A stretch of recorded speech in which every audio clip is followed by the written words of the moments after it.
Hey everybody, Ryan FMTG here. Before we talk about today's topic, please pet the little corgi in the bottom right of your screen. That's the sub button. Each and every sub means a lot to me, especially because we are getting closer and closer to that 1,000 sub threshold. And once we do so, I'll probably do a special video. I'm thinking about ranking my favorite Teppen sets of all time. Maybe that might change, but please hit that sub button. Today, we have a topic we are talking about regarding balance changes. So when the new version comes out, which hopefully will be April 1st. I kind of assume so. Usually it's at the start of a month or, give or take a couple days. These balance changes will go into effect. Usually I'm really excited for any changes and stuff, but the last couple have been a little bit dubious to say the least. Hopefully any balance change is better than no balance change. I've already kind of looked at this, and to me, this is another dubious one. There's not that many things getting changed. I think it's like 5 or 6 overall. And a lot of them are buffs, which buffs are great, but there are some things that really need nerfs, such as Orochi and other just all of the black destroy decks out there. Then they get to fight another day because it seems like Teppen just turns a blind eye to some of their mistakes in balance philosophy and, card game philosophy and balance adjustment. However, let's just talk about it. Disloyal follower. Basically, the only thing that's changing, I believe, is that it used to be 3 MP and now it's going to be 2 MP, and it still has the same text of deal damage to one enemy unit equal to 3 times the number of time friendly units have had the ascend status this battle. And then it also says any unit destroyed by this damage is added to your EX pocket instead of going to the graveyard, blah, blah, blah, blah. I don't think this will really change that much. Disloyal Follower has not seen much play. It's a very, very bad legendary. I think it's one of the worst legendaries out there, or especially in Red, because Red has some really powerful legendaries, and Disloyal Follower just never really... It's not better when you have so many good things for 2 or 3 MP that deal so much damage over, and just, you don't have to jump through hoops with some of them, like Trust, Aim, Suspicion and all that. Doesn't matter what deck you play, you just throw that in there, it's going to do a lot of damage. And this, you have hoops to jump through. You have to do ascend, and you have to make sure your ascend is 1, 2, 3, 4 to really get a very juicy payoff. And so that's a more, a couple minutes into the game, and that's just too many hoops to jump through, and I don't want to jump through those hoops for this legendary card when the effect is, we have Slash and other things that are just so much better. Going from 3 MP to 2 MP is a big change. It might not seem like it, but 1 MP can make a card a lot better or a lot worse, especially actions at 2 MP, because 2 MP in active response phase is free, so you just get to use your blue MP, and that is a big change. However, I don't think this is really going to see that much play. Maybe it will see play in just the Ascend decks, or maybe the black-red Ascend decks, but whatever. This is fine. I don't think this is a bad change. It's fine. I'm not that excited about it though. Next up, we have Rocket Launcher, and then we get to talk about some hero arts, and Ultimate Weapon is getting changed, so we'll talk about these together. Let's first talk about Rocket Launcher. So before it was 3 MP, deal 10 pierce damage to a random enemy unit. Now it is still 3 MP. It deals 8 pierce damage to one enemy unit. There's 2 things getting changed. It went from 10 pierce damage now to 8 pierce damage. Before, it used to be random. However, now you get to select. So less damage, but still pierce damage, and you get to select. I like that. I really, really like to be able to target what I want to do rather than just RNG, roll the dice, and hopefully you hit what you really want to. And then there's another change. Then deal 4 damage to adjacent units. This is a big change all around.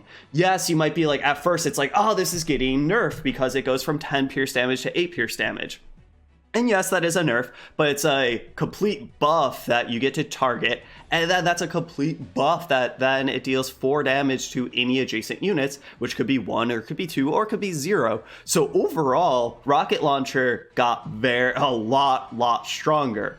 Also, it gets stronger because Ultimate Weapon, how you get Rocket Launcher, got stronger. So before it was 17 AP, Explore for Rocket Launcher. Now it's 16 AP, Explore for Rocket Launcher, give that card MP -1.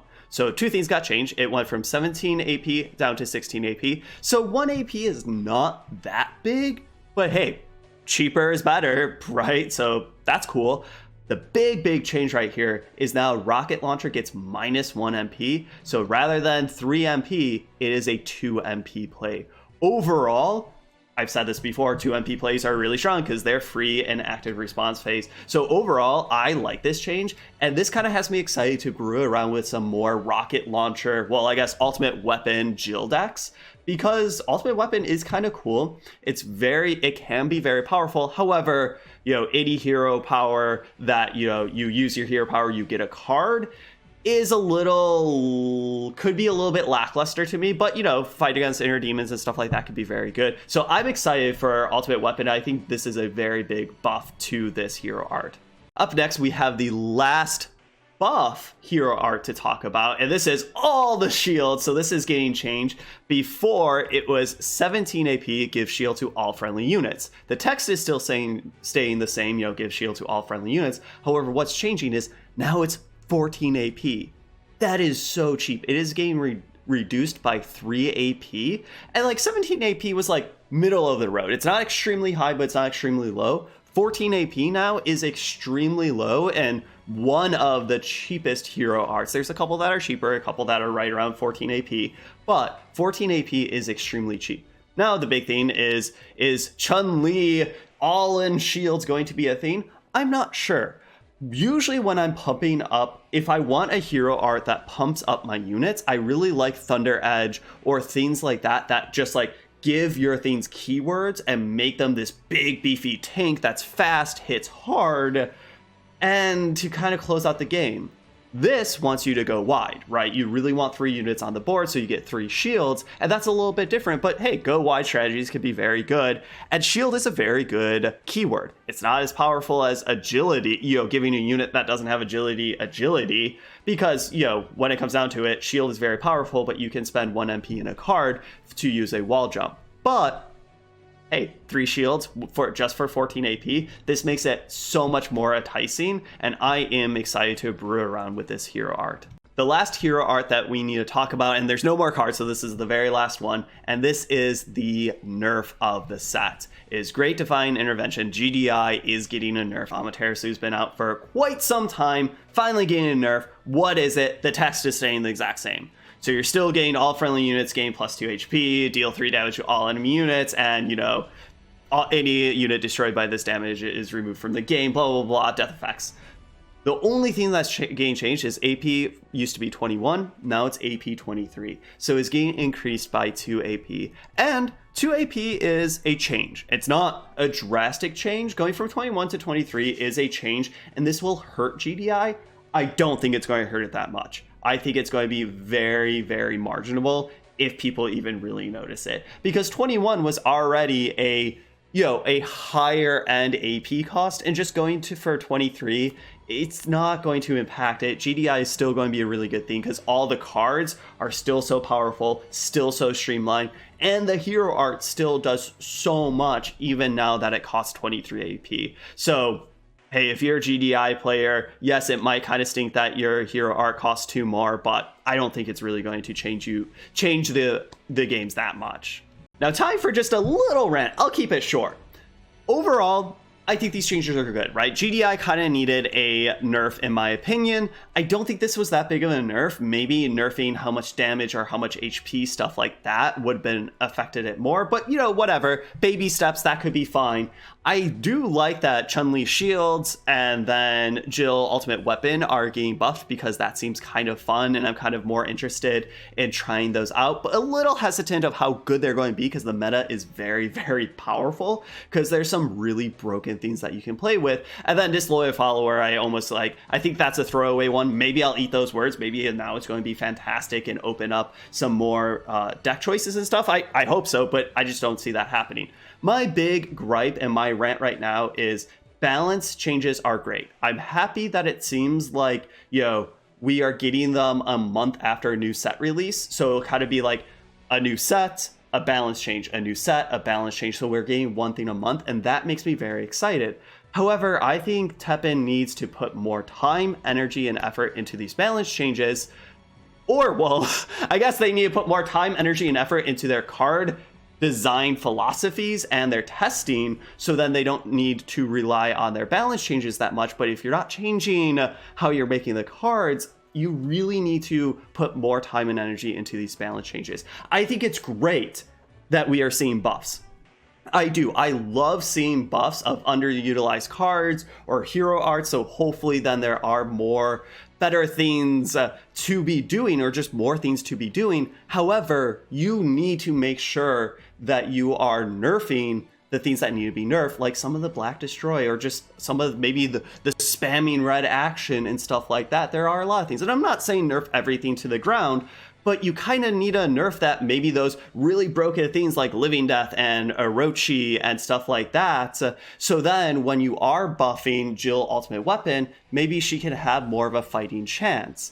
And that is kind of my rant of, I like this balance change.